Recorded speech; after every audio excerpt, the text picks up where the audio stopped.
Polícia Civil identifica suspeitos de terem assassinado um casal na frente dos filhos em outubro de 2011. Manifestações contra aumento da tarifa de ônibus em São Paulo provocam reflexos na região. Forte neblina muda a paisagem urbana e fecha por 3 horas o aeroporto de Viracopos. Prefeitura de Campinas pretende criar repúblicas para abrigar moradores de rua. E no Dia Mundial do Doador de Sangue, uma preocupação. Muitos voluntários não voltam depois da primeira coleta. O PAN de Cidade está começando.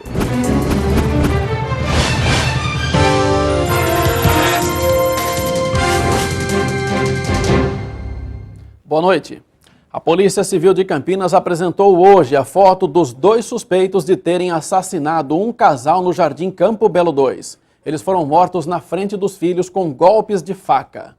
O crime aconteceu em outubro de 2011. Depois de anos de investigações, a polícia conseguiu chegar a Alessandro Silva Santos e Adriano Santos da Silva. A dupla já tem passagens por roubo e furto. Na época, um menor de idade foi detido. 3 autores, um deles adolescentes, invadiram a casa das vítimas e mataram as vítimas a facadas, na frente dos 3 filhos. O casal foi morto porque fazia denúncias constantes sobre os crimes no bairro. Com a divulgação das fotos dos suspeitos, o delegado acredita que vai conseguir prendê-los. Nós contamos com a colaboração da população. Se tiver qualquer informação a respeito desses autores, que nos comuniquem, não precisa se identificar. E o telefone da Polícia Civil para denúncias é o 3232-8222. Weberson Paula de Lima Silva, irmão do sequestrador Andinho, foi preso hoje por policiais da Delegacia de Investigações Gerais de Campinas. Ele foi reconhecido como autor do assassinato, ou melhor, do assalto a banco, no dia 6 de junho, no bairro Parque Prado. A polícia chegou até o Weberson Paula Lima Silva depois de investigação da equipe de inteligência da DIG. O homem, que deixou a cadeia em maio, onde cumpriu pena por roubo, foi preso hoje na casa da sogra no Jardim Santa Eudóxia. Imagens do circuito interno de uma agência bancária no Parque Prado, assaltada na semana passada, levaram a polícia até o suspeito. Na ação, 5 homens armados renderam funcionários, clientes e os seguranças do banco. R$98 mil foram roubados. Testemunhas reconheceram o Weberson como um dos assaltantes. Ele teve a prisão preventiva decretada por 5 dias, prorrogável por mais 5 dias. A polícia continua a investigação para poder identificar outros integrantes da quadrilha. E um guarda municipal de Campinas foi baleado na cabeça hoje à tarde pela enteada. Segundo a assessoria de imprensa da corporação, o agente estava dormindo na casa dele no Jardim Garcia quando foi atingido. Ele foi encaminhado para o Hospital de Clínicas da Unicamp em estado grave. A jovem de 18 anos foi levada para o 1º Distrito Policial. E um projeto de lei que tramita na Câmara de Campinas pretende pavimentar com paralelepípedos algumas ruas de terra na região do bairro Gargantilha. Mas os moradores reclamam que a maior parte da área não vai ser beneficiada. Os bairros mais distantes do centro de Campinas também são os que mais sofrem com a má qualidade de serviço público. Exemplo disso são as vias sem pavimento. Acessar os bairros Recanto dos Dourados, Monte Belo e Gargantilha é uma dificuldade. Seja de carro, caminhão ou ônibus, o desafio é o mesmo: driblar os inúmeros buracos. Os moradores reclamam que as ruas de terra deixam os veículos sujos e os bairros cheios de poeira e lama. A gente tem que andar sempre com um paninho dentro da bolsa, né? Porque senão você chega lá, a roupa tá tudo suja. Chega na cidade que vai um dia só. Poeirão danado, Deus do Rio. O principal meio de transporte da população também fica prejudicado. O ônibus chacoalha tanto que o desconforto para os passageiros é visível. Aí o ônibus encalha, patina, não sai do lugar, tem que chamar guincho, às vezes fica parado 1 hora na rua aí.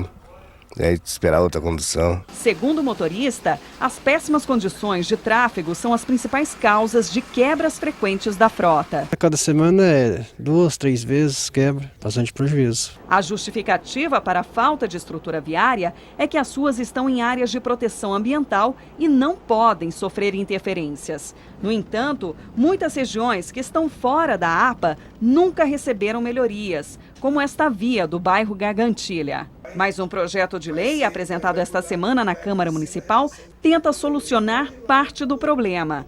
A proposta prevê a instalação de calçamento ecológico nos locais protegidos pelas regras ambientais. O trecho que vai receber o pavimento é este, que começa na rua Ivan de Abreu Azevedo, no Recanto dos Dourados. A partir daqui serão colocados paralelepípedos até a rua Carlos Gomes, que fica no bairro Monte Belo. São cerca de 4 quilômetros de extensão. No mapa, é possível ter a dimensão do trecho. Segundo a representante da Associação de Moradores do bairro Carlos Gomes e região, outras vias importantes não são beneficiadas pela lei. Nós queremos aqui o itinerário do ônibus para tirar o barro, a poeira, os buracos, para ônibus não quebrar, para ninguém perder dias de serviço. Isso é um direito garantido na Constituição Federal e cabe aos moradores dessa região, de uma maneira organizada, tentar, junto ao Poder Executivo, a pavimentação desses lugares.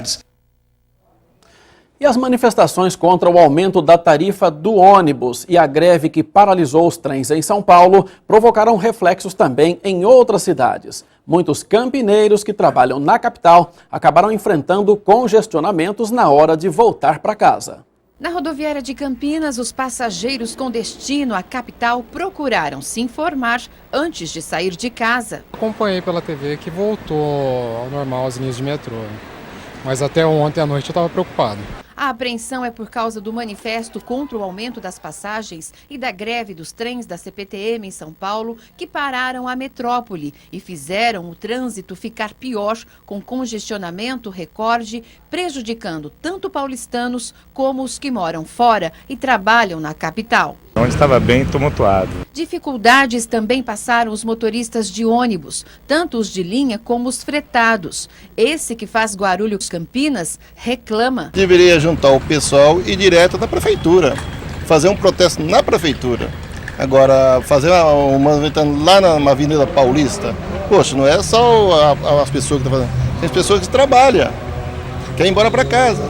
Condições nada favoráveis para quem tem que cumprir horário. Estressado.